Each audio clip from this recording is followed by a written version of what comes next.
10-10 संतानें और 10-10 के फिर 10-10 संतानें हुई। ऐसे संतानें जब बढ़ते गई तो टोटल 56,000 यदुवंशी पैदा हुए। 56,000। और महाराज जैसे 56,000 यदुवंशी जब पैदा हो गए और भगवान ने विचार करो कि बारे कन्हैया ने तो गजब कर दी। बताओ आज के समय में आदमी एक नारी से परेशान है, लेकिन बारे कन्हैया 16,108 पत्नी है। कन्हैया को जीवन कैसे चलता हो? नारद जी ने विचार करो कि चलो कन्हैया के घर जाकर के देख के तो आए कि आज के मानव जितने हैं वे एक ही से परेशान है, एक से। वो पहले राजा विवाह करते थे, किसी के 7 विवाह, किसी के 11 विवाह, किसी के 15 विवाह, किसी महाराज रघु के 100 विवाह हुए थे। 100 विवाह, उनकी 100 पत्नियां थी। लेकिन आज भाई हम तो मर्यादा पुरुषोत्तम भगवान श्री राम के चरण चिन्हों पर चल रहे हैं। आज जब एक ही से परेशान है, बताओ कितने सुखी हैं? बहुत कम लोग। एक ही नारी से बेचारे परेशान हैं। तो बोले कन्हैया की 16,108 पत्नियां हैं, चलो हम जाकर के कन्हैया की गृहस्थी को देख करके आए। महाराज नारद जी वहां पहुंचे। नारद जी ने जाकर के कन्हैया की गृहस्थी के लिए देखो सबसे पहले रुक्मिणी के कक्ष में पहुंचे। तो वहां देखा कि भगवान कन्हैया बैठे पलंग पर और रुक्मिणी मैया हवा कर रही थी। तब नारद जी ने विचार करो कि कन्हैया तो यहाँ बैठे, चलो हम सत्यभामा से कह दे कि कन्हैया तुम्हें चाहता नहीं है, वो तो रुक्मिणी को चाहता है। महाराज वहां से जाकर के सत्यभामा के कक्ष में पहुंचे। वहां झांक के देखो तो कन्हैया की आवाज सुनाई पड़ी। थोड़े से झांके तो देखा कि कन्हैया भोजन कर रहे हैं। और नारद जी चौंक पड़े कि बताओ यहाँ तो ये भोजन कर रहे हैं। तीसरी रानी के कक्ष में चले। महाराज तीसरी रानी के कक्ष में पहुंचे तो वहां झांक करके देखा तो उस समय कन्हैया पलंग पे लेटे हैं और तीसरी रानी उनकी जामवंती पैर दबा रहे। कन्हैया यहाँ भी मौजूद। चौथी रानी के कक्ष में पहुंचे तो वहां झांक करके देखो तो वहां पे कन्हैया स्नान कर रहे हैं। पांचवी रानी के कक्ष में पहुंचे तो वहां जाके देखो कि कन्हैया कुछ मंत्रियों के साथ में विचार विमर्श कर रहे हैं। और जितने 16,108 रानियां थी भैया सबके कक्ष में गए और कन्हैया सबके कक्ष में दिखाई दिए। कहीं ना कहीं कोई ना कोई काम में व्यस्त है। आखिरी के कक्ष में पहुंचे, कन्हैया बाहर निकले। कन्हैया ने नारद जी को देखा। नारद जी ने महाराज को प्रणाम किया। महाराज प्रणाम। कब के आए, कैसे आना हुआ? बोले महाराज अभी आए कुछ समय। बोले सत्य बताओ। तो बोले महाराज सत्य ये है कि हमने पूरे महल में झांक करके देख लिया और प्रत्येक कक्ष में आप दिखाई दे। महाराज चक्कर क्या है? बोले चक्कर ये है कि यही हमारी माया है। माया। बोले महाराज तो माया के दर्शन कराओ। माया होती कैसी है, हम ये दर्शन करना चाहते हैं। अच्छा, और कभी कभार अगर जैसे माया के दर्शन करना भी हो तो माया के दर्शन कब होंगे? जब भगवान की हम कथा को सुने। तो आजकल ईमानदारी की बात यह है कि परंपरा ये पड़ गई कि गांव में अगर कथा हो रही हो, गांव में जनसंख्या 1,000 की जनसंख्या हो तो 1,000 में से 200 तो आए कथा में और 800 व्यक्ति फालतू बैठ करके टाइम पास करते। अच्छा ये बताओ कि अगर जैसे हम लोग कथा ना सुने, अगर हमें ये भगवान की चर्चाएं याद ना हो तो कैसे आगे ये विस्तृत होगी, कैसे चर्चा रहे? धीरे धीरे सारी चीजें हम भूल जाएंगे। अच्छा एक और परंपरा है, हम लोग जैसे अगर ये धोती कुर्ता पहन के जावे तो महाराष्ट्र में अगर कोई लो महाराज जा रहे, कुछ लोग तो सम्मान करे, वो कुछ लोग धोती कुर्ता देख के ही हंसते, लो जे आ गए। एक बार की बात है, हमारे आचार्य जी रामानुज जी महाराज और अभी कार्यक्रम के लिए जा रहे थे। ट्रेन में जाके बैठ गए। महाराज जैसे ट्रेन में पहुंचे सो जनरल का टिकट था, रिजर्वेशन हो नहीं पाया तो सीटें खचाखच भरी थी। और जैसे ही हम पहुंचे तो वहां देख करके लोग हंसने लगे। बोले देखो जी आ गए। लेकिन समझदार इतने थे कि एक व्यक्ति उस तरफ की सीट पे, एक इस तरफ, दोनों लोग खिसक गए और उन्हें हमें बैठा ला। और अंत में जैसे ही बैठ गए तो हमसे पूछा, बोले महाराज करते का हो? तो हमने उनसे कहा कि भैया करते तो पोशाक देख के समझ में आ जाए कि हम क्या करते, भागवत कथा करते हैं। तत्काल बोलो महाराज कथा करने से क्या फायदा? तो हमने मन में सोचा कि क्या बताएं, कथा करने से क्या फायदा? तो हमने कही भैया एक बात है कि पहले तो डेकोरेशन की व्यवस्था करो, सामान सट्टा लाओ और सामान सट्टा ला करके फिर व्यास जी को हमें बुलाओ, हम बैठ करके तुम्हें कथा सुना के सुनने से कथा से क्या फायदा? तत्काल बोलो महाराज कथा सुनने से क्या फायदा? अब मैंने की गड़बड़ बात है। हमने मन में सोचा कि विचार किया कि तुम्हारे पैदा होने से क्या फायदा, भाई धरती के बोझ और पैदा क्यों पैदा हुए, लेकिन कहा नहीं। तो हमने फिर धीरे से कहा कि भाई साहब बता तो दें, लेकिन ऐसा नहीं कि तुम लड़ना नहीं हमसे। बोले नहीं महाराज नहीं लड़ेंगे, बताओ। मैं वादा करो कि कुछ गलत नहीं बोलोगे। बोले महाराज वादा है, हम गलत नहीं बोलेंगे। तो हमने कहा कि कथा सुनने से ये फायदा है कि तुम्हारे जैसा पशु मनुष्य बन जाता है, तुम्हारे जैसा पशु मनुष्य बन जाता है। और जैसे ही इतना का उनने ऊपर घुसट करके भी तो तैयार हो। अब ये बोले कि महाराज अब नहीं बचती, अब तो बिल्कुल ठुक नहीं है। तो हमने कहा भैया सुनो 1 मिनट। बोले क्या? अब वो लाल आंखें खड़ा होगा वो पट्टा। मैंने कही भैया जिस समय हमारा जन्म हुआ था उस समय हम स्वयं पशु जैसे थे, और जैसे खुद को पशु का सीट पे बैठ गए। मैंने कही भैया फिर ये रहा कि संतों के बीच में पहुंचे, भगवान की कथा को सुना, और भगवान की कथा का ये प्रभाव पड़ा कि हम जैसे पशु भी मनुष्य बन गए। और जैसे इतना का महाराज जब तो वो सीधा शांत होके बैठ गया। और बाद में इतना भला आदमी था, इनको और हमको 100 रुपया की विदा भी करी। बाद में महाराज कहने लगे उमेश जी के महाराज जिंदगी में ध्यान रखना कभी, लेकिन ऐसी बात कभी नहीं करने का, रास्ता में हो जाए फिर क्या करो, कभी नहीं कहना चाहिए। तो मैंने कहा सत्य तो कहना पड़ेगा। हमें भगवान की कथा वास्तव में संस्कार देती है ना। अगर भगवान की कथा ना हो तो हम अपने मूल सिद्धांत को समझ भी नहीं पाएंगे। जैसे ही महाराज अब नारद जी ने कहा कि प्रभु ये क्या, बोले ये माया है। तो बोले माया के दर्शन हमें कराओ। कन्हैया ने कहा कि करना है दर्शन। बोले हाँ। तो बोले तत्काल रुक जाओ। उन्होंने अपने गरुड़ को बुलाया। गरुड़ जी महाराज आ गए। गरुड़ जी की पीठ पर महाराज स्वयं नारद जी को बिठा लो, और भगवान गरुड़ जी की पीठ पर बैठे और सीधे कान्यकुब्ज नाम के नगर में पहुंचे। और कान्यकुब्ज नगर मालूम कौन सा है? ऐसा नगर था कि उसके पहले एक सरोवर बना हुआ था, तालाब जैसा, और वो सरोवर श्रापित था। अगर उसमें स्त्री पुरुष बने, स्त्री स्नान करे तो पुरुष बन जाए, और पुरुष स्नान करे तो स्त्री बन जाए। तो भगवान ने नारद जी से कहा कि नारद यहीं उतरना है। बोले क्यों? बोले सबसे पहले अगर नगर में प्रवेश करने हैं तो सरोवर में जा मैं स्नान करूं। नारद जी को पता नहीं था, भगवान बैठ गए। तो बोले महाराज वीणा, बोले हमें पकड़ाओ। भगवान ने वीणा ले ली, और इसके बाद में कपड़े उतारे नारद जी ने, और महाराज कपड़े उतार करके डुबकी, नाक बंद करके डुबकी लगा दी। डूबे तो नारद जी फिर निकले नहीं। नारद जी जब बाहर निकले तो नारद जी भैया अब तो सुंदर नारी बन गए हैं, सुंदर औरत बन के निकले। और भगवान वीणा लाए। बोले प्रभु ये क्या स्वरूप? और भगवान ने ऐसा जादू करो कि नारद जी सारी बातों को भूल गए, सब कुछ भूल गए, घूमने लगे, भ्रमण करने लगे। और भैया भ्रमण करते करते राजा तालध्वज मिले। तालध्वज ने कहा कि आप कौन? बोले पता नहीं। कहां से आए? बोले पता नहीं, हमसे विवाह करो। तो बोले हम विवाह को तैयार हैं। महाराज तालध्वज के साथ में विवाह हुआ, और विवाह के बाद में नारद जी तालध्वज की पत्नी बन के घर में आ गए। अब देखो नारद जी नारी बन गए, और भगवान की कृपा हुई सो नारद जी का गर्भ रह गया, पेट में बच्चा आ गया। और जैसे ही नारद जी के पेट में बच्चा आया, महाराज वो समय आया, 9 महीने पूरे हुए, नारद जी के गर्भ से एक सुंदर बिटिया का जन्म हुआ। दूसरी बार फिर गर्भ रहा, फिर दूसरी बार बिटिया, तीसरी बार गर्भ रहा, फिर तीसरी बार बिटिया। ऐसे करके 12 बार नारद जी का गर्भ रहा, और 12 बेटियां पैदा हुई। और 13वीं बार जो गर्भ रहा तो उनके घर में एक सुंदर बेटा पैदा हुआ। और बेटियां कौन है? इनका नाम मालूम क्या है? जो महीने में अमावस आती है, अमावस्या, ये नारद जी के गर्भ से जन्म लेने वाली बिटिया है, जिसको अमावस कहते हैं। और जो बेटा पैदा हुआ, इस बेटा का नाम है संवत्सर। जो महीने में, साल में नहीं मनाते संवत्सर, बोले आज संवत्सर स्नान करो, ये नारद जी का बेटा है। वो एक कल्प में नारद जी के बेटियां पैदा नहीं हुई, एक कल्प में 18 बेटे ही पैदा हुए।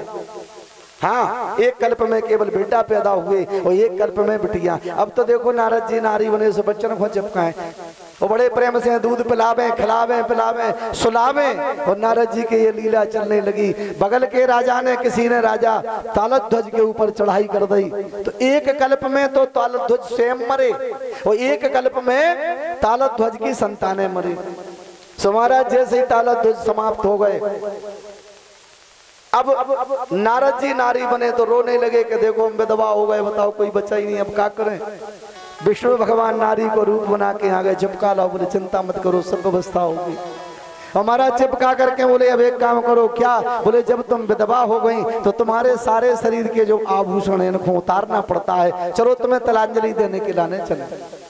लेकर के पहुंचे सीधे कानकुब्ज नगर में, और उसी नगर में जहाँ सरोवर था वहीं चूड़ी फुड़वाई, बिंदी मिटवाई, बिछिया उतरवाए, मंगलसूत्र तोड़ दाओ। अंत में नारद जी से कहा कि तुम एक काम करो, डुबकी लगाओ। सो नारी बने नारद जी ने नाग पकड़ी, जल में डूबे, और डूब तो जल में गए फिर निकले नहीं, और सुंदर नारी जो है डूब गई। नारद जी प्रकट हो गए और भगवान जो है बीड़ा बजाते समझ में आया, सामने बीड़ा लाए।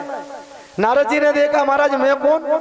अरे मैंने तो ऐसा लगा कि मैंने संतानें पैदा करी, मेरा गर्भ रहा, मेरे बेटा बेटी पैदा हुए। तो भगवान ने कहा कि यही हमारी माया है, सारी चीजें भुला दी। अंत में महाराज भगवान समझ गए कि नारद जी को बात समझ में आ गई। बोले महाराज जिंदगी में ऐसी माया आपने हमें दिखाई, और ऐसी माया जिंदगी में कभी किसी को नहीं दिखाना, ये आपने दुस्तर माया दिखाई है। तो महाराज माया के चक्र में इनके फिर तमाम संतानें पैदा हुई। बोलिए वृंदावन बिहारी लाल की। राजा परीक्षित ने कहा महाराज आपने बड़ी दिव्य चर्चा सुनाई, अब आगे हम भगवान कन्हैया के पुत्र का विवाह सुनना चाहते हैं कि भगवान के जो ज्येष्ठ पुत्र थे अनिरुद्ध जी, उनके विवाह की चर्चा के लाने श्रवण कराएं। श्री राजो वाचो के बाणस तनया मूषाम मुपे में यदुत्तमा, और तत्र युद्धम भूत घोरम हरि शंकर योर महत। महाराज हमने ये सुना है कि कन्हैया का युद्ध भगवान शंकर के साथ हुआ था। बोले हाँ। तो बोले महाराज हम वो युद्ध के लाने सुनना चाहते हैं, कैसे भगवान का युद्ध हुआ कन्हैया के साथ में, क्यों हुआ, और भगवान कन्हैया के पुत्र का जो विवाह हुआ है अनिरुद्ध जी का, वो विवाह कैसे हुआ बताने की कृपा करें। राजा परीक्षित से सुखदेव जी ने कहा कि राजन, शोणितपुर का राजा था बाणासुर, और बाणासुर की एक बिटिया थी, उसका नाम था उषा। अच्छा, और बाणासुर जो था भगवान शंकर का अनन्य भक्त था। एक बार बाणासुर ने तपस्या करी अखंड, तो शंकर जी प्रकट भय। शंकर जी जैसे ही प्रकट भय बाणासुर से कहा बेटा वरदान मांगो। तो बाणासुर ने कहा कि महाराज ये 1000 भुजाएं हैं मेरी, 1000 हाथ थे उसके। बोले महाराज 1000 भुजाएं हैं, ना तो आज तक कोई ऐसा पहलवान मिलो कि जिससे मैं युद्ध करूं। महाराज आज तक यही पता नहीं चला कि इन भुजाओं में कितनी ताकत है, तो कुछ वरदान देना चाहते हो तो 2-2 हाथ हो जावे, मेरी भुजाओं की खुजली मिटाओ। तो शंकर भगवान ने कहा कि बाणासुर ये ठीक बात नहीं है, मैं हूं स्वामी और तुम हो सेवक, और सेवक का कभी स्वामी के साथ में युद्ध नहीं होता। तो बोले महाराज फिर, तो बोले चिंता मत करो, तुम्हारी भुजाओं की खुजली मिटाने के लाने हम व्यवस्था कर देंगे। तो बोले महाराज हमें पता कैसे चलेगा कि खुजली मिटाने वाला आ रहा है? तो भोलेनाथ ने एक झंडा दिया कि इस झंडा को ले जाओ और इस झंडा के लाने जाकर के अपने महल पे लगा देना, और जिस दिन ये झंडा नीचे को झुक जाए तो समझ लेना कि अब तुम्हारी खुजली मिटाने वाला आने वाला है। महाराज बाणासुर ने कहा कि प्रभु एक बात जरूर करना। बोले क्या? हमारे नगर की रक्षा करना, हमारे नगर की पहरेदारी करो, रक्षा करो नगर की। तथास्तु बोल दिया। ले जा करके बाणासुर ने भैया वो झंडा लगा दिया मकान पे, और रोजाना को एक नियम बन गया, सुबह होवे लोग मंजन करते हैं, चाय पीते हैं, भोजन नाश्ता करते नहीं, ना चाय पीने ना मंजन करने, सबसे पहले जा करके और वो झंडा को देखता था कि झंडा झुको या नहीं झुको, झुको या नहीं झुको। ये नियम बन गया।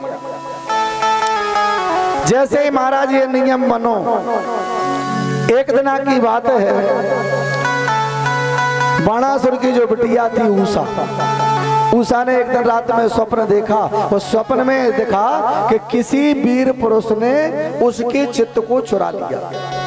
वीर पुरुष आया, रात भर उसके कक्ष में रहा, उसके चित्त को चुराया। महाराज अब तो उषा की जैसे ही नेत्र खुले तो प्रातः काल हो चुका था।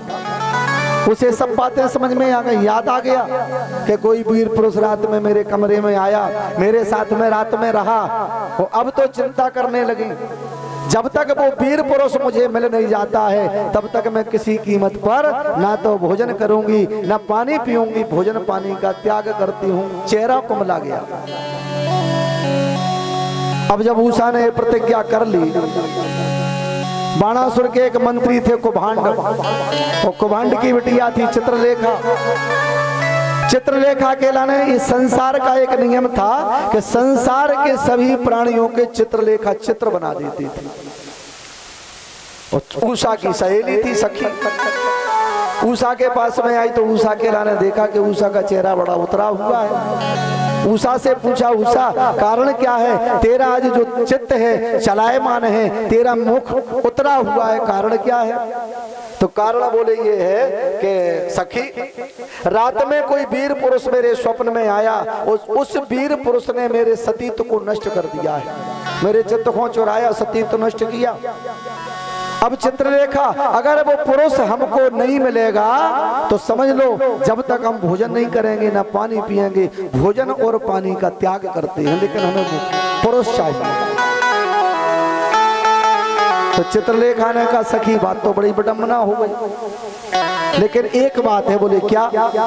तुझे उसका चेहरा याद है? बोले हाँ। तो बोले हम चित्र बनाते हैं और तुम चेहरा जैसे ही देख लो तो पहचान जाना कि ये पुरुष यही है या दूसरा है।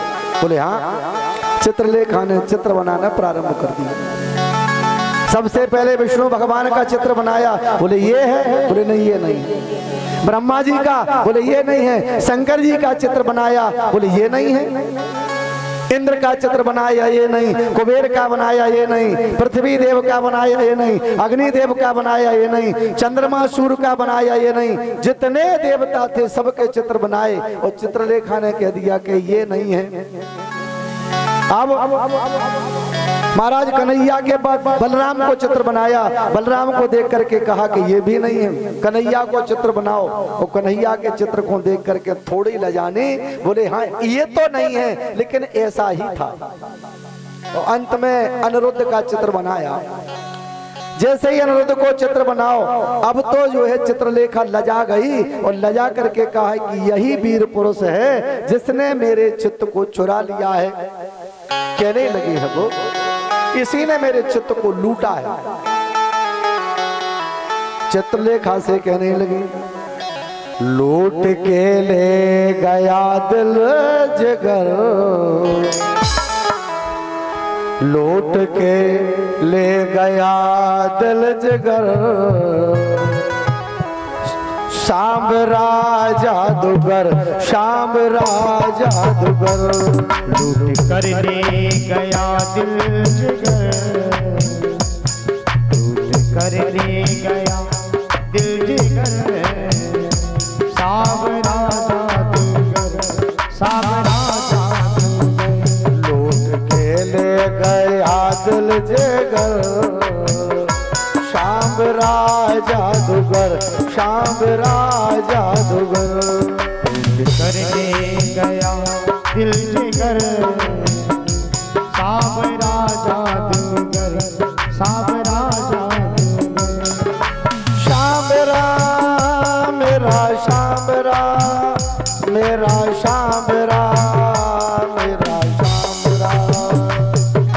साबरा मेरा साबरा, मेरा साबरा, मेरा साबरा, ओ साबरा मेरा शामरा, मेरा शामरा, मेरा शामरा, साबरा मेरा साबरा, मेरा साबरा, मेरा साबरा, लूट के ले गया दिल जिगर, शाम जादूगर, शाम जादूगर, लूट कर ले गया दिल जिगर, साबरा जादूगर, साबरा जादूगर।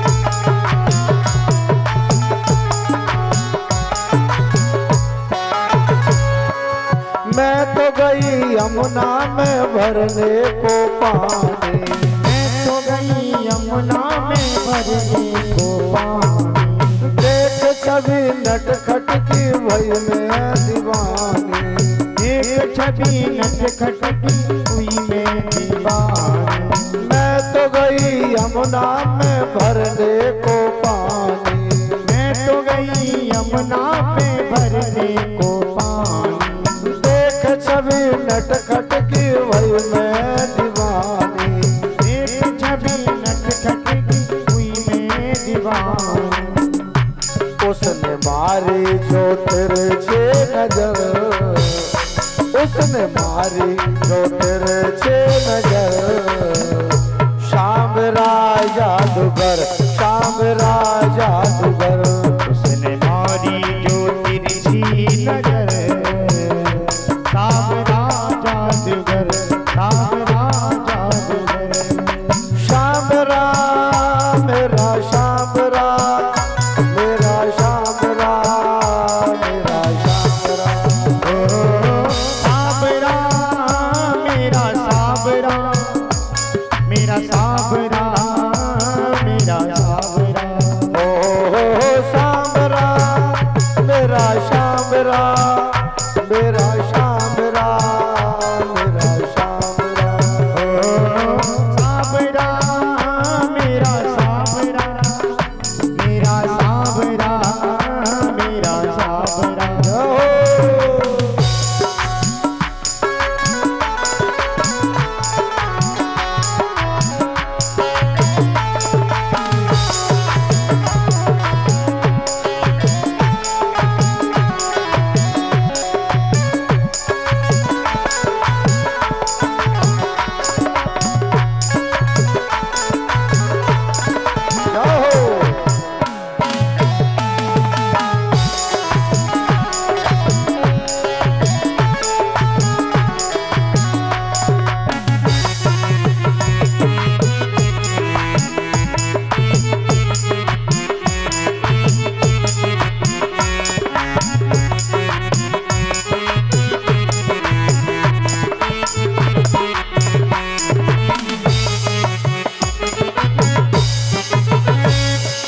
तान सुनी बांसुरी की सुध बुध में खोई, तान सुनी बांसुरी की सुध बुध में खोई। तान सुनी बांसुरी की सुध बुध में खोई। तान सुनी बांसुरी सुध बुध में खोई।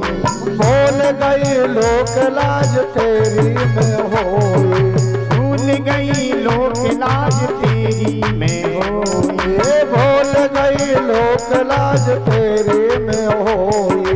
भूल गई लोक लाज तेरी में होई। छोड़ के तुझको जाऊं किधर, छोड़ के तुझको जाऊं किधर। श्याम राज जादूगर, श्याम राज जादूगर। छोड़कर तुझको जाऊं किधर, श्याम राज जादूगर, श्याम राज जादूगर। श्याम राम मेरा श्याम राम, मेरा श्याम राम, मेरा श्याम राम।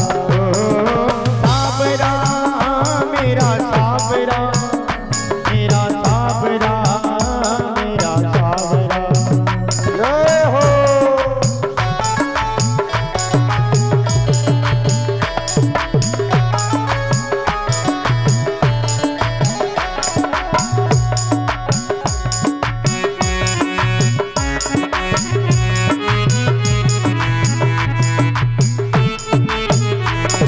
जय हो।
घड़ियां। है तमन्ना शेष जीवन की घड़ियों। बांध ले रमण तुमसे आशा की लड़ियां। बांध ली रमण तुमसे आशा की लड़ियों। है यही तमन्ना शेष जीवन की घड़ियां। है तमन्ना शेष जीवन की घड़ियों।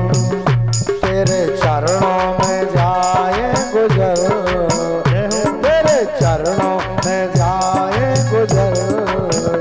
श्याम राजा दुगर, श्याम राजा दुगर। तेरे चरणों में जाए गुजर। श्याम राजा दुगर, श्याम राजा दुगर। श्याम राम मेरा श्याम राम, मेरा श्याम राम, मेरा श्याम राम। ओ श्याम राम मेरा श्याम राम, मेरा श्याम राम, मेरा श्याम राम। ओ लोग खेले गया दिल जगर। श्याम राजा दुगर, श्याम राजा दुगर। करने गया दिल जिगर। श्याम राजा दुगर, श्याम राजा दुगर, श्याम राजा दुगर, श्याम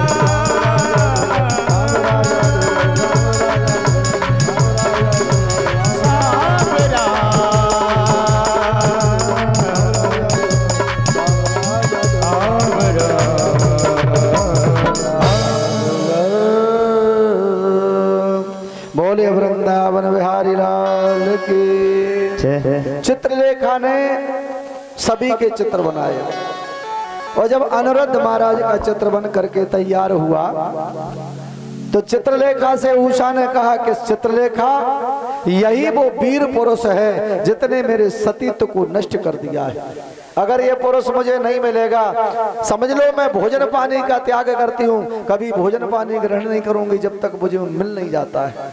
चित्रलेखा ने कहा कि सखी चिंता मत कर, मुझे पता है ये कौन है। अंत में महाराज चित्रलेखा माया के द्वारा द्वारका में पहुंचे और द्वारका में भगवान कन्हैया के पुत्र अनिरुद्ध जी सो रहे थे। माए पलंग के उठा करके लाई और माए पलंग के उठा के लाके सीधा वो अनिरुद्ध के लाने उषा के कक्ष में प्रवेश करा दिया। और उषा के कक्ष में जैसे ही अनिरुद्ध महाराज पहुंचे उषा ने देखा अब तो गदगद हो गई। मन चाहा वर मिल चुका है, मन चाहा मुराद पूरी हो चुकी है और वो पुरुष मिल चुका है जिसने सतीत्व को नष्ट किया था। अब महाराज आनंद के साथ में रहने लगे, उनके हाव भाव विचार सब बदल गए, सारे विचार बदल गए। ध्यान रखना अगर हमारे बच्चे उनका अगर व्यवहार बदल जाए, उनका हिसाब किताब बदल जाए, उनका रहन सहन बदल जाए तो उनकी मित्रता पर विचार करना चाहिए। ऐसा तो नहीं कि आपकी बेटा आपकी बेटी आपका बेटा कोई गलत जगह पर जा रहा हो, गलत मित्रों के साथ हो, तो अपने बेटा बेटी पर नजर रखना चाहिए। तो ये बात महाराज छुपी नहीं रह सकी, सिपाहियों को सब पता चल गया। एक सिपाही ने जाकर महाराज बाणासुर के पास में पहुंचा, हाथ जोड़कर कहा महाराज हमें आपसे कुछ कहना है, बताओ क्या कहना है। बोले महाराज सबसे पहले तो आप वचन दो कि हमें मृत्यु दंड न दिया जाए। ऐसा पहले आप उसका निराकरण कर लेना, सारी जानकारी कर लो और अगर आपको ये लगे कि हमने बात गलत कही है तो मृत्यु दंड दे देना। लेकिन महाराज जब तक किसी बात की पूरी तरीके से जानकारी ना कर लो तब तक हमें मृत्यु दंड ना दिया जाए। बोले तथास्तु, हमने वचन दिया, बताओ क्या बात है। तो बोले बात यह है कि महाराज आप अपनी बिटिया पर नजर करो, हमें यह लगता है कि आपकी बेटी के किसी के साथ में कोई संबंध है।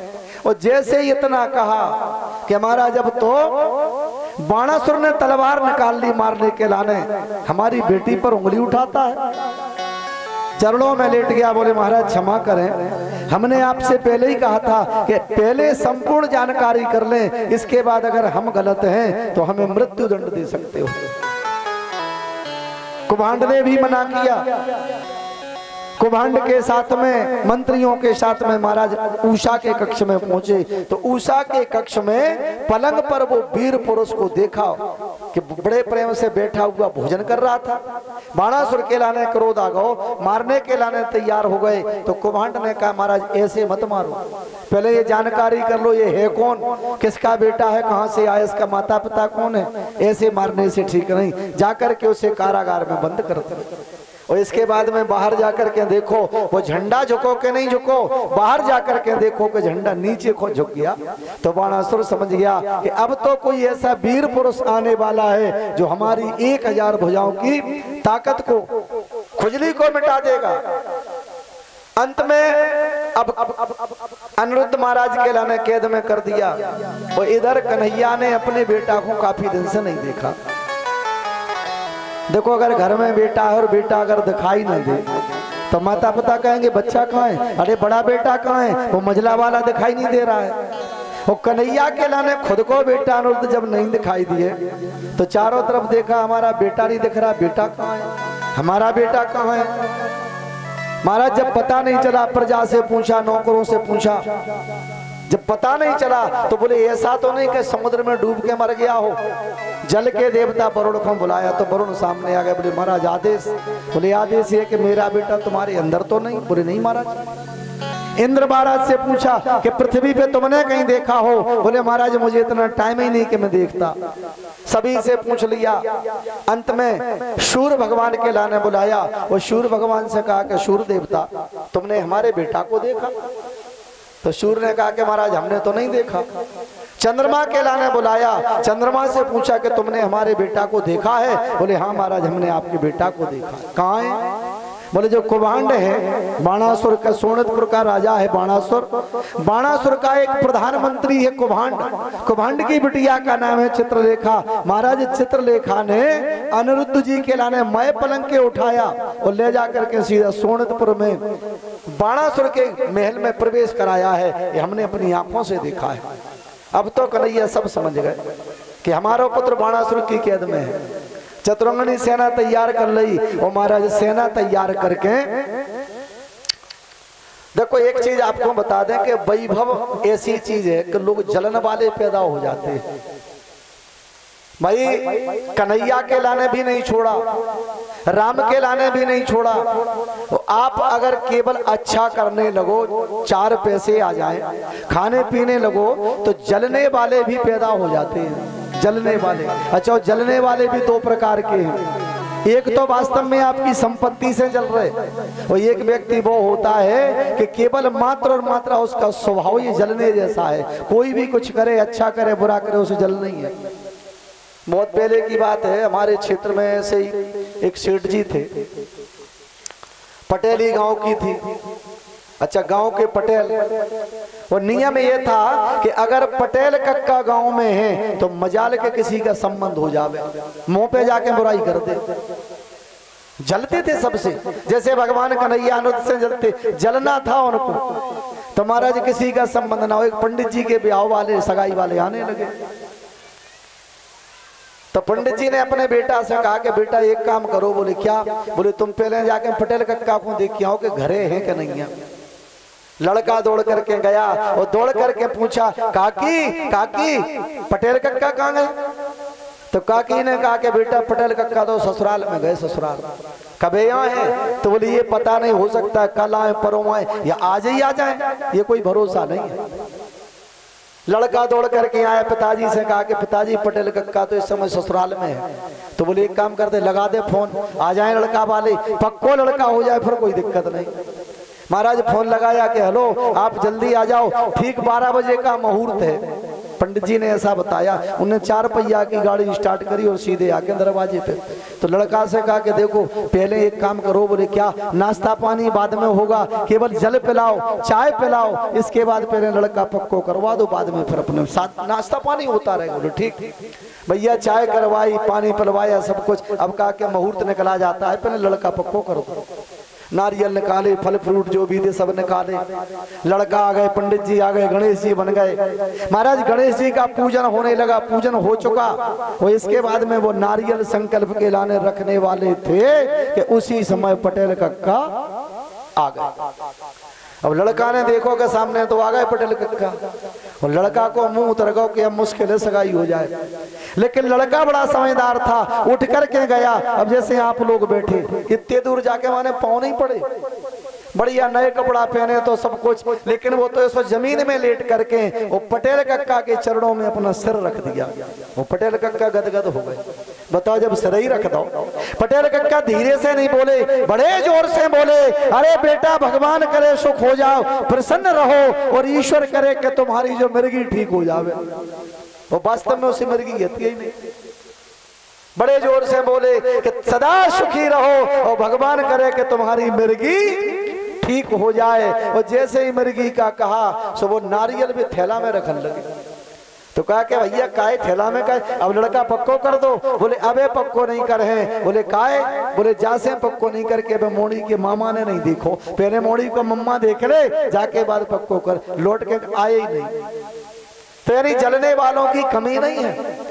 आज महाराज जलने वाले बाणासुर भी हैं, तत्काल उन्होंने कैद में कर दिया कि अब जो भी होगा इनको दंडित किया जाएगा, पहले पता चल जाए कि है कौन।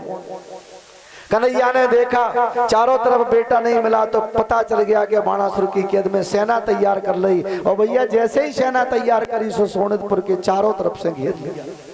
शंख बजाया, और जैसे ही शंख बजाओ युद्ध शंख, भोलेनाथ तैयार होकर सामने आ गया।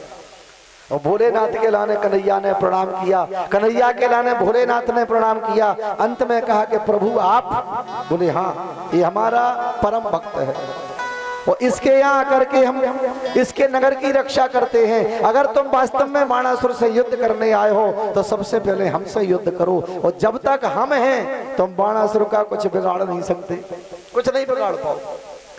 भगवान कन्हैया का और भोलेनाथ का युद्ध होने लगा। लेकिन भैया स्थिति ये बनी, ना भोलेनाथ जीते और न कन्हैया जीते, एक दूसरे पर बाणों का प्रहार करने लगे। जब जीत किसी की नहीं हुई, कन्हैया ने भोलेनाथ के सामने जाकर हाथ जोड़े कि प्रभु अगर यही हाल रहा तो ना हम जीत रहे ना आप जीत रहे। तो बोले एक काम करो, क्या? बोले कन्हैया तुम्हारे पास में एक बाण है, और उस बाण के लाने कहते हैं जिब्रास्त्र। तुम वो बाण अपने धनुष पर रख करके हमारे हृदय में मारो, और जैसे ही हृदय में बाण लगेगा हमें जमाई आ जाएगी, हम मूर्छित होकर गिर पड़ेंगे, और तब तक तुम अपना काम कर लेना। बोले ठीक। भगवान का आदेश लेकर के महाराज इन्होंने अपने तरकस से जिब्रास्त्र निकालो, और जैसे ही भैया वो जिब्रास्त्र के लाने निकालो, अपने धनुष पर रख करके छोड़ा और सीधे कन्हैया के वक्षस्थल में लगो, और वक्षस्थल में वो बाण लगो। जमाई आ गई, और जमाई के साथ मूर्छित होकर के महाराज नीचे गिर पड़े। अब भगवान ने शंख बजाओ, बाणासुर की सेना आ गई। बाणासुर की सेना को भगवान कन्हैया की चतुरंगनी सेना ने नष्ट कर दिया। बाणासुर सामने आया, भगवान ने युद्ध किया, और युद्ध के बाद में अपने चक्र को याद करो। ज्यादा टाइम था नहीं, क्योंकि भोलेनाथ की जमाई दूर ना हो जाए। चक्र को याद करो। चक्र आ गया, भगवान ने आदेश दे करके चक्र के लाने छोड़ दिया, और चक्र ने जाकर के बाणासुर की 998 भुजाएं ऐसे काट गई जैसे एक किसान पेड़ की डालियों को काट देता है। 998 भुजा काटे, 2 भुजाएं शेष बची। भगवान कन्हैया ने दोबारा से चक्र धारण करो, फिर छोड़ना चाहते हैं, गला काटना चाहते हैं, मारना चाहते हैं। भोले बाबा तत्काल मूर्छा दूर हो गई, और सामने आकर के कन्हैया की आराधना करने लगे। अरे कन्हैया, ये तो हमारा परम भक्त है, इसके लाने आप जीवन दान दे दो, इसे छोड़ दो।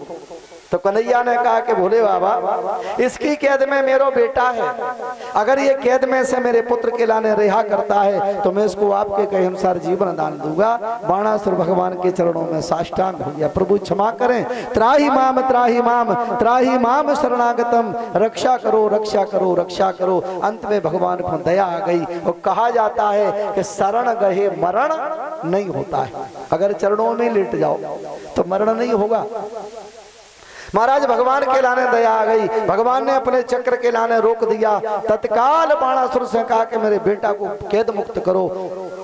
अनिरुद्ध महाराज के लाने कैद से छुड़वाया, स्नान बनवाए, नए वस्त्र पहनाए। अंत में कन्हैया से कहा कि प्रभु मेरी बिटिया आपके पुत्र के लाने अपना पति मान चुकी है, तो मेरी बेटी को आप अपनी पुत्र वधू के रूप में स्वीकार करो। कन्हैया ने बाणासुर की बिटिया को अपनी पुत्र वधू के रूप में स्वीकार किया। 7 भंवरियां पड़ी, परिक्रमा पड़ी और परिक्रमा करने के बाद में अंत में भगवान कन्हैया अपनी पुत्र वधू को लेकर के अपने द्वारका में पधारे हैं। बोलिए द्वारकाधीश भगवान की। ऐसे आकर के उसको गृहस्थ चर्चा सिखाई कि देखो गृहस्थ परिवार में कैसे रहना चाहिए, किस प्रकार से गृहस्थ जीवन बिताना चाहिए, है ना। और गृहस्थ जीवन की जानकारी आपको भी हो।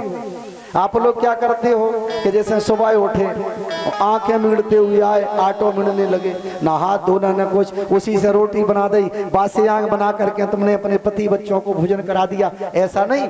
गृहस्थ जीवन का मतलब ये है कि आप जैसे रसोई में जाते हैं, रसोई में साक्षात अन्नपूर्णा मैया निवास करती हैं। तो नियम ये होना चाहिए कि सायंकाल में जब सब लोग भोजन कर लें, इसके बाद में पूरे बर्तन साफ करो, रसोई में चौका लगाओ और चौका लगा करके उसको रात में छोड़ दो। ऐसा कहा जाता है कि हमारे बर्तन भी गंगा स्नान करने जाते हैं। और सुबह उठो, नहा करके स्नान करके ऐसोरी की आंखें मीड़ी और पहले डब्बा लेके गए, फिर आके रोटी बनाना और शुरू कर। ऐसा नहीं। रसोई में प्रवेश जब करना चाहिए, जब बढ़िया स्नान कर लो, भगवान को लोटा में जल चढ़ाओ और जल चढ़ा के पूजा करके फिर रसोई में स्नान करो। आप फिर प्रसाद बनाओ, ठाकुर जी को लगाओ और उस प्रसाद के लाने आप खाओ, फिर देखो उसका माहौल। अरे ऐसो आनंद आजे के कहना चाहिए, है ना। लेकिन साफ सफाई घर में। एक बार क्या हुआ कि जेठ के महीने में इस तरफ के आदमों के गांव में भागवत हो रही थी। अब क्या हुआ कि भागवत कलश यात्रा हुई तो उस दिन गर्मी ज्यादा थी, धूप पड़ रही थी। घोड़ा पे हम बैठे, 8-10 घोड़ा थे, कम से कम 12-13 घोड़ा, एक पे हम बैठे। अब प्यास लगी तो हमने कहा भैया कोई अच्छा घर हो तो हमें पानी पीना है। तो एक देवी जी खड़ी घूंघट मारे, वो देवी जी ने जैसे ही हमने कहा जल पीना है तो बोले महाराज आपको तो हम ले आए। हमने कि आप कौन है? हे बोले महाराज पहचाना नहीं? बोले नहीं। अरे बोले आपके गांव की बिटिया तो हूं मैं, कमला। कमला आप इस गांव में? बोले हाँ महाराज हम इसी गांव में हैं। तो मैंने की बहुत अच्छी बात, ले आओ पानी। अब पुराने टाइम को इतना बड़ो गिलास वो लेके वो पानी में आ गई। वो आकर के जब हमने गिलास को पकड़ो तो हाथ छिपर छिपर करने लगा। तेल लगो, सब्जी लगी वहां में इतना गंदा। हमने की कमला तुमने बिलहरी के नाम को डुबा दो। अबे तुम्हें शर्म आना चाहिए, ऐसे बर्तन साफ होते, हटाओ ऐसे, हम नहीं पियेंगे पानी। तब तक दूसरी बहू खड़ी थी, उसने कहा महाराज हम ले आए। आप कौन? बोले मैं इन्हीं की छोटी बहन हूँ बिमला, हम दोनों बहनें एक ही घर में तो है। अच्छा तुम इसी घर में हो? बोले हाँ। तुम ले आओ पानी। अच्छा दोनों की एक जैसे गिलास, बड़े बड़े पीतल के। वो इस गिलास के लाने देखा तो भैया जैसे ही पानी लेके आई तो उसमें चेहरा देख लो एकदम साफ सुथरा। हमने कि देखो फर्क देखो, दोनों बहनें, ये बड़ी बहन है कमला और ये छोटी बहन बिमला। कमला को गिलास देखो और बिमला को गिलास देखो। हमने बिमला से कहा बेटा अपनी बड़ी बहनों को सिखाओ कि बर्तन साफ कैसे करे जाते, शिक्षा लो ये छोटी बहन से, देखो कितना साफ गिलास। हमने कि बेटा बताओ कैसे साफ करती हूँ, कैसे मांजती हूँ? तो बिमला बोली महाराज मांजत नहीं है, मांजत नहीं है, फिर इतना साफ कैसे? बोले महाराज असल में कहा है कि हमें मकान के पीछे के बेड़ा है, हम पीछे हमारा गेट लगा है, तो रात में भोजन करके हम सारे बर्तन बाहर कर देते हैं, रख देते, और पूरे गांव के कुत्ता आकर चाट करके साफ कर देते। उनकी वाह, कुत्ते आकर के उस बर्तन को चाट कर साफ कर देते। हमने की बारी बिमला तुमने तो नाम ही डुबा दो। अरे कमला तो कमला, बिमला ने और ही नाम ज्यादा कर दो। बोले बर्तन साफ करके कुत्ता साफ कर जाते हैं। बताओ ऐसा होना चाहिए। गृहस्थ धर्म वो है, शाम के बढ़िया बर्तन साफ करो और बर्तन साफ करने के बाद में बिल्कुल रख दो और सुबह रसोई में जब उठ जाओ, जब स्नान करके वास्तव में भगवान को ठाकुर जी को भोग लगाओ। रोजाना लगे चाहिए और हर घर में पूजा होना चाहिए। ऐसा नहीं, हमने कई, आप लोगों को दोष नहीं देंगे, हमने कई ब्राह्मणों के घर ऐसे भी देखे हैं कि उनके यहाँ कभी अगरबत्ती नहीं लगाई जाती भगवान को, न सुबह न शाम के। आपसे क्या कहें? और हम तो ये कहेंगे कि प्रत्येक सनातनी व्यक्ति का कर्तव्य है, चाहे वो किसी भी समाज का हो, हर घर में ठाकुर जी हो, हर घर में तुलसी मैया विराजे हो, हर घर में लड्डू गोपाल विराजे हो, आप उनकी सेवा करो और उनकी सेवा करके आप करो। ईमानदारी की बात बता रहा हूँ, आपके दिन दशा और दिशा दोनों का परिवर्तन हो जाएगा। आप ठाकुर जी को अपना के देखो, बड़े प्रेम से उनका पूजन करो, भाव के साथ में पूजा करो और अंत में आपको बड़ा सुख प्राप्त होगा, है ना। तो इसी प्रकार से अनिरुद्ध जी महाराज अपनी बहु पत्नी के लाने लेकर के जाकर के वो घर पहुंचे। कन्हैया ने सारी चीजें सिखाई और जितनी उनकी माताएं थी 16,108 सबने गृहस्थ जीवन का पाठ पढ़ाया। अंत में बड़े सा प्रेम के साथ में निवास करने लगे हैं। बोलिए वृंदावन बिहारी लाल की। अब देखो 4:30 बज चुके हैं हमारे केवल राकेश भैया इनके माध्यम से एक भजन, और एक भजन के बाद पुनः हम भगवान की कथा से जुड़ेंगे। अच्छा विश्राम नहीं है ये, केवल विश्राम तो जब होता है जब सब चुप हो जाते हैं। मात्र एक भजन के लिए इसलिए कि थोड़ा हम सांस ले लें और इसके बाद पुनः कथा की ओर चलेंगे। आज देखो सुदामा जी का चरित्र होगा, और आप जहां बैठे वहीं बैठे रहो। आप ये बात देखना, मैं आपको 2-3 पॉइंट बताता हूँ कि लोग कहते हैं कि सुदामा जी दरिद्र थे, और हम ये कहते हैं व्यासपीठ से कि सुदामा जरा जितना धनाढ़ पैसे वाला कोई था ही नहीं, कन्हैया भी नहीं थे जितने धनाढ़ थे सुदामा। फिर दरिद्र क्यों बने? बोले चना खाए कन्हैया ने। आखिर वो चना किसने दिए थे? चना किसने दिए थे कि वो चना से दरिद्र हो गए? और तीसरी बात, सुदामा जी चावल लेके क्यों गए? चना लेके काहे नहीं गए? गेहूं लेके क्यों नहीं गए? आखिर चावल लेकर ही क्यों गए? इसके पीछे रहस्य क्या है? इन बातों के लाने हम मात्र एक भजन के बाद पुनः श्रवण करेंगे। मात्र थोड़े समय का विश्राम, एक भजन फिर कथा की ओर चलेंगे। बोलिए वृंदावन बिहारी लाल की। और देखो कथा के तत्काल बाद हवन भी होना है, कथा के तत्काल बाद हवन भी है। आज ही का हवन का मुहूर्त तो ये भी होगा, और कथा के बाद बढ़िया फूल होली होगी, इसके बाद आरती होगी, है ना। बड़ा आनंद आएगा। आप सभी लोग बिल्कुल अपनी जगह बैठे रहें, और अगर किसी के लिए जाना है तो जा सकते फिर अपनी जगह पे आके बैठ जाए। बोले वृंदावन बिहारी लाल की।